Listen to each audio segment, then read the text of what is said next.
and Holler at the Historic Grandin Theatre is a live storytelling series that's the brainchild of Roanoker Lee Hunsaker. The theme for this episode is the body. Tellers share tales of lost limbs, negative attitudes about our own bodies, and how to overcome medical and psychological adversity. Blue Ridge PBS Echo is pleased to share these moving stories. Please note that the opinions expressed do not necessarily reflect those of Blue Ridge PBS or the Echo Channel, and be advised that some of the stories contain graphic language and stories about mental and physical abuse, so viewer discretion is advised. Okay, last storyteller. Again, another first-timer. Somebody sort of tagged him in a post because I put out kind of a casting call, and then he wrote me just kind of a blurb, and I was like, I'm in love, yes. So that's how it happens. Okay. He's a husband and father of 2 boys, Jacob, 21, and Matthew, 17. He's an educator and a writer of both short fiction and poetry. When he's not working or writing, he enjoys making music with his friends and bandmates in the group Western Justice. He also produces The Shade Tree Poet, a podcast featuring his stories and poems. This is his very first time, and won't be the last, participating in Hoot and Holler. Please welcome Kurt Alderson. I want to start there actually with a word on luck, because I've often thought of myself as being someone who has dumb luck. Not bad luck, just dumb luck. But last year turned out to be a great year for good luck. And I'm here to tell you about an opportunity that came my way last year.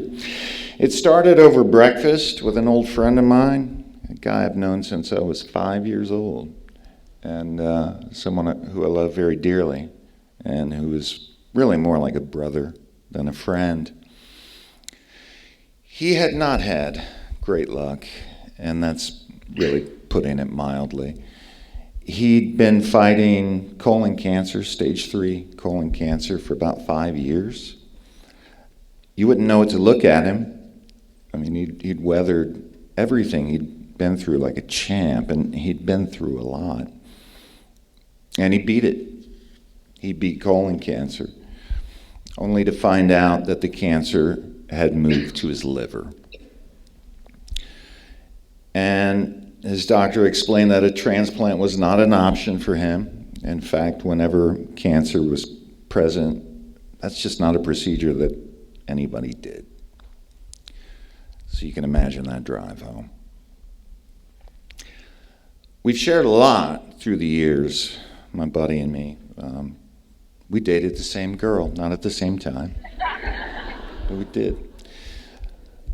Another thing that we shared and still share is a love of old school country music. And there's an old song that has the line, "Miracles appear in the strangest of places." And it's true. It's true. Couple days after his doctor had delivered the bad news to him, same doctor was driving around, happened to be listening to a podcast. They happened to have a guest on there from Johns Hopkins, who happened to be talking about the fact that Hopkins had made some real advances in that procedure. Advances that meant that folks with liver cancer now were viable candidates for transplants. He said that they could sort of improve their odds with a living donor, but they'd done it. They'd done it, I think, at that point in time, maybe 3 or 4 times successfully. So, doctor calls my friend calls his brother. His brother turns out to not be a match. He calls his sister, not a match. A couple other people step up, get tested, they're not matches. And he's relaying all of this to me over breakfast, and I came out with what seemed to be an obvious question. What do I have to do to get tested? And he immediately tried to talk me out of it, but it just seemed like a no-brainer to me. And we were just really at that point talking about being tested. There's so many things that have to line up, a million variables.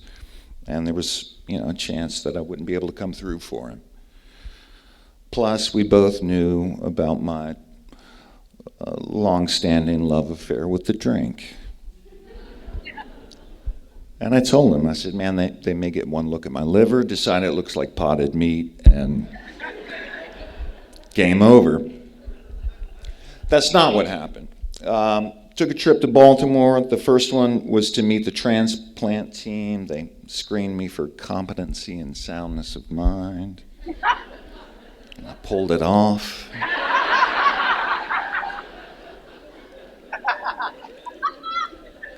Couple more visits, and it's imaging. There's a lot of blood work, echocardiogram, X-rays. Fairly routine stuff. But everything was lining up. All the boxes were getting checked off. And next thing you know, we've got a date certain for our procedures. We still weren't in the clear, though, because on the day of the procedures, what the doctors would do is they would take my friend back first. They would take samples of tissue from his lymph nodes around the liver, and if there was any sign of cancer in the lymph nodes, they'd sew him up, and we'd go home. Now, these things, if you've had surgery, they start like obscenely early, like way before dawn. I think we got a picture of us checking it. Yeah, that's us right there. And if you thought, like when you first saw that, oh, that's two dudes at a urinal, you're fine. You're not alone in that. Our wives thought the same thing.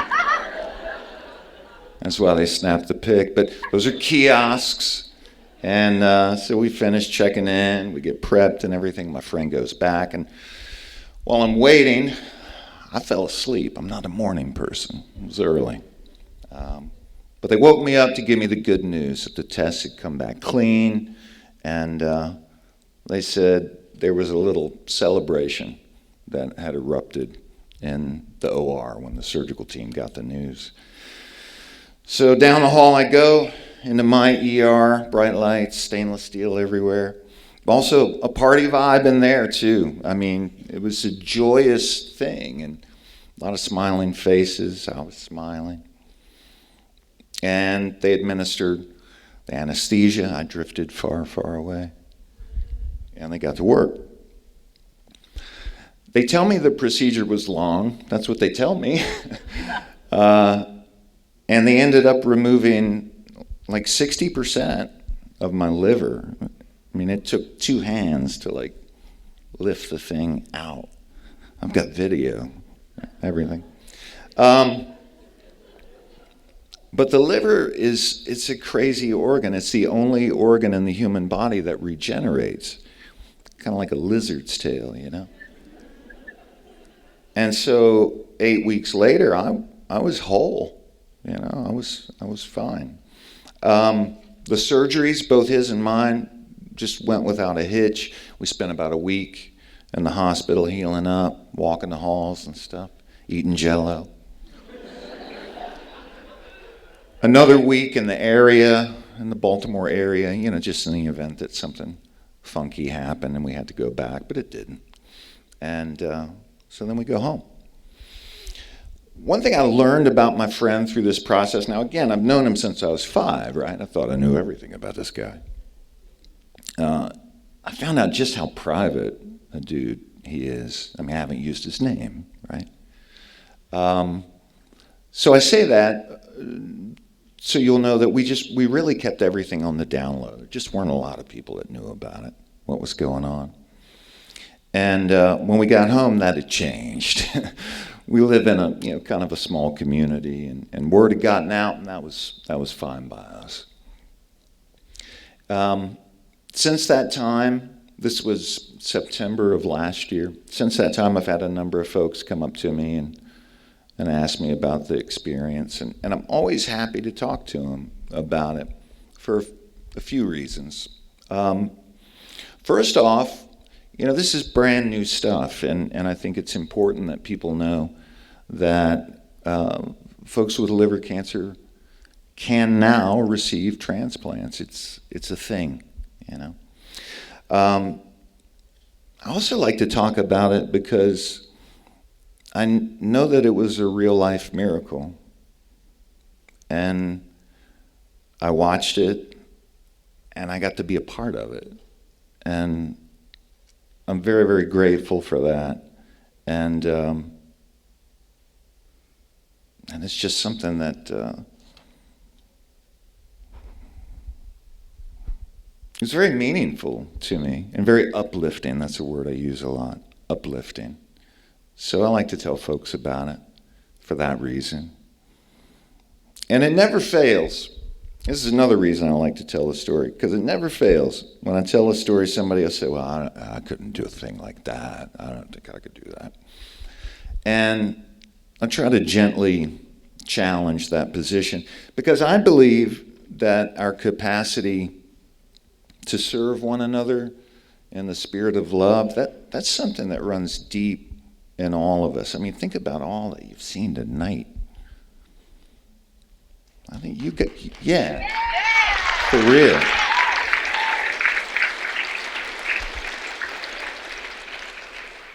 And you've got it too, you know. I'll leave you with this.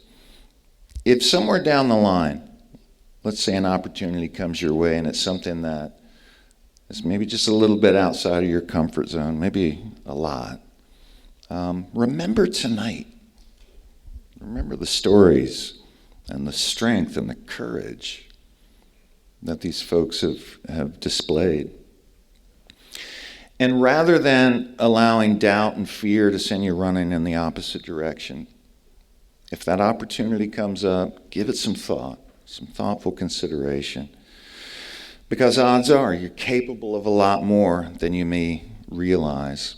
And if you do step out on faith and act in the spirit of love, there's a good chance you'll find yourself smack dab in the middle of the opportunity of a lifetime, just like I did.